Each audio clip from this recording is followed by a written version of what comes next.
Donc bonjour à tous, voici donc notre première vidéo. Donc cette vidéo va je vais vous d'abord commencer par vous présenter donc mes petits protégés. Donc il y a deux types d'oiseaux.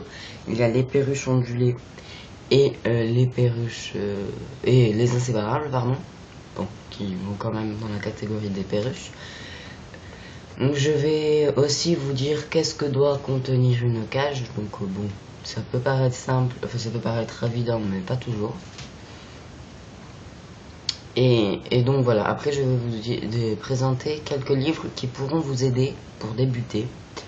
Oui, parce que ça peut toujours aider. Moi je dis que les livres c'est c'est l'un de vos premiers amis quand vous allez débuter. Donc voilà. Donc bon, alors ici, voici Nuage.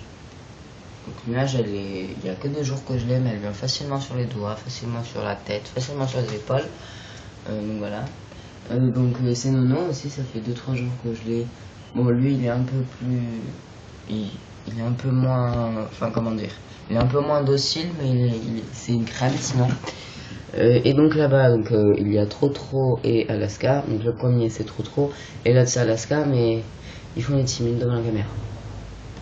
Donc bon, on va commencer par les mangeoires. Donc les mangeoires, il y a différents types de mangeoires. Donc il y a les mangeoires extérieurs, donc qui viennent se mettre ici à la place des portes. Mais le mieux c'est de ne pas en avoir parce qu'il y a beaucoup de problèmes avec les mangeoires. Je connais ça parce que il y a il y a un mois à peu près, mais il y a un de mes inséparables qui s'est barré par là. Donc il a réussi, enfin j'ai réussi à le rattraper. Donc ça a été bon. Après il y a 7 mangeoires. Voilà, donc c'est comme ça. Donc il faut mettre un perchoir à proximité par contre. Donc là il y a celui-là qu'il va falloir changer. Ensuite, donc il y a 7 mangeoires. Donc ça, bon, ça c'est la base, hein, moi je dis. Après, vous n'êtes pas obligé de mettre ces 3 types de mangeoires. Simplement, moi j'ai dû mettre celle-là parce qu'il y a une porte de mes mangeoires extérieures qui s'est barrée. Donc du coup, ça faisait que ils pouvaient partir. Une fois, j'ai retrouvé il y a 2 jours, tous mes oiseaux étaient en liberté dans ma chambre. J'aime pas trop quand je suis pas là parce que il faut savoir que les oiseaux, faut les sortir en liberté régulièrement parce que dans une cage ils font pas l'exercice qu'ils faisaient parce que tout simplement en liberté les perruches en 6 mois peuvent faire des milliers et des milliers de kilomètres. Donc disons que dans une cage ils ont pas souvent l'occasion, donc si elles étaient dans un espace plus grand qu'une cage et qu'une volière ce serait mieux. Donc plus tard je vous ferai la présentation aussi de ma volière. Parce que ma volière est dehors. Et là, il fait un peu froid ce matin, donc je préfère pas les sortir, même si elles sont habituées, parce que on ne sait jamais. Donc voilà.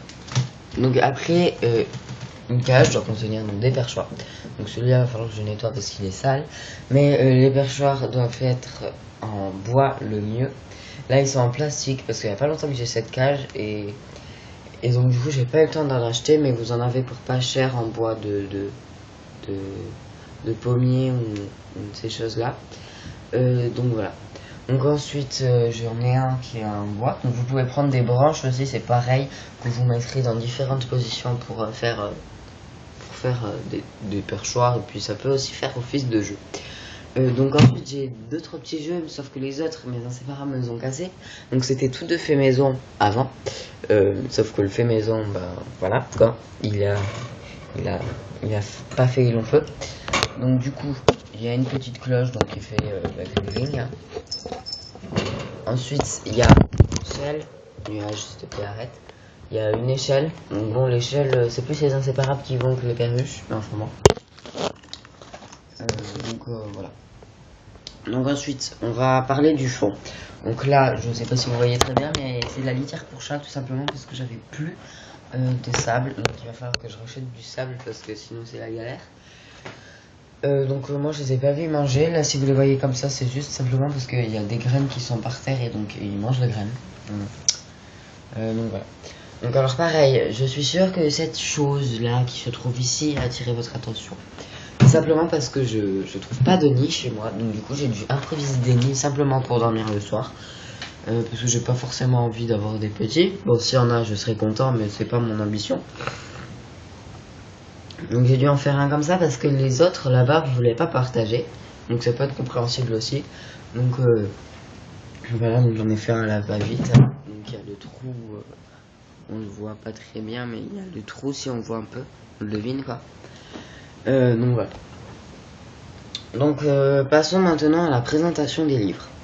Donc alors excusez-moi si ça génère des bruits, mais j'ai pas le choix. Donc alors il y a différents types de livres. Donc il y a les livres qui sont pour une espèce d'oiseau bien précise, et il y a les livres qui parlent d'oiseaux, des oiseaux en général. Donc voilà. Donc alors j'aime bien les deux parce que bon, dans les deux on trouve des compléments qui complètent les uns et les autres. Donc celui-là il va parler de tous les oiseaux de cage et de volière, donc il va vous en gros vous résumer les besoins de l'oiseau que vous avez, mais c'est très résumé. Ensuite il va y avoir celui-là, donc celui-là il est un peu mieux parce que bon il va être un peu plus précis déjà dans l'alimentation. Ça va être divisé en plusieurs parties, donc pour le mélange pour perruche avec fruits, etc., etc. Ensuite, vous avez les livres qui parlent d'une seule espèce d'oiseau, donc c'est encore mieux parce que simplement parce que si vous avez des inséparables, ça va parler vraiment que de l'installation d'une cage pour inséparable, que de l'alimentation pour inséparable, que de la nidification pour inséparable, etc., etc. Donc là, c'est pour perruche, donc pareil, hein, c'est la même chose. Ça va parler que de l'alimentation pour inséparable, que de l'apprivoisement pour inséparable, etc., etc. Donc voilà. Donc alors je tenais à vous faire un appel parce que simplement je chercherai d'autres personnes qui sont comme moi, qui désiraient faire une chaîne et une page pour aider les autres et pour faire du sauvetage aviaire. Donc le sauvetage aviaire, je vais vous le préciser ici, donc c'est simplement du sauvetage de petits oiseaux. Donc ça peut être comme les moineaux, comme les rouges-gorges, comme les pigeons, tout ça, et qui seraient dans d'autres régions et qui désiraient faire avec moi. Donc auquel cas certains voudraient faire ça, je vous prierai de bien vouloir m'envoyer un message sur la page Facebook.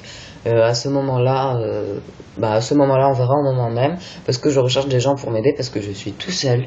Donc voilà, donc s'il y en a qui seraient intéressés par ceci, donc merci de me faire signe s'il vous plaît. Parce que j'ai vraiment besoin d'aide, parce que bon, je n'ai pas toutes les connaissances sur les perruches et les inséparables. J'en ai pas mal, mais j'ai pas toutes les connaissances. Donc ce serait bien d'être à plusieurs simplement pour avoir le plus de connaissances possible et de pouvoir aider le plus possible les gens. Donc je sais que si vous regardez cette vidéo, c'est que en général c'est vous qui avez besoin d'aide, mais si par hasard il y a des gens qui eux désiraient faire comme moi, et bien merci de me le faire savoir sur la page Facebook. Donc je mettrai le lien dans la description. Donc voilà, donc